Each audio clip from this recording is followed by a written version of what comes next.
ଆମେ ଭର୍ତ୍ତା କାର୍ଡ ପାଇବା, ପାଇକି ସେ ଭର୍ତ୍ତା ପଇସାରେ ଆମେ ବାହା ହବା।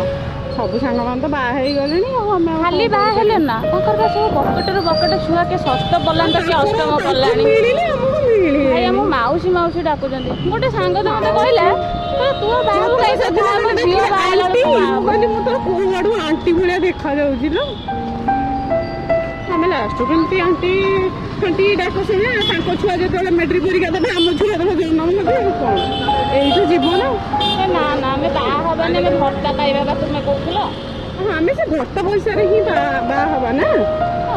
ସମୁଦାୟ ସିଏ ବୁଢା ବୁଢୀକି ଦଉଛି 3000, ଆମ ଉଠୁଡିକି 50,000 ଦେବେ, ମାସକୁ 10,000 ଦେବେ। ଆମର 1,00,000 ଟଙ୍କା ହବ ଯେତେବେଳେ ଆମେ ସେତେବେଳେ ହିଁ ବାହା ହବା। କାହିଁକି ବା ନଦେବେ କହୁନ? ଏଜୁକେସନ ସିଷ୍ଟମ ତ ବନ୍ଦ କରିଦେଇଛି, ଟୋଟାଲ ଗୋଟେ ଖାଲି ଫର୍ମ ବାହାର କରୁନି।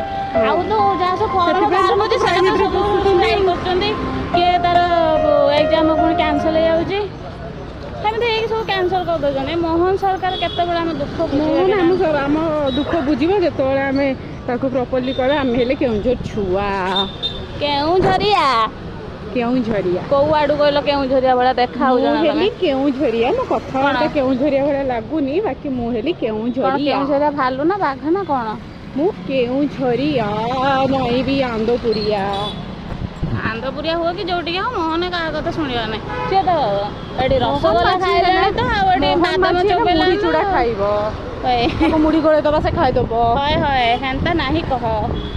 ସେ ସେମିତି ହିଁ ଶୁଣିବ।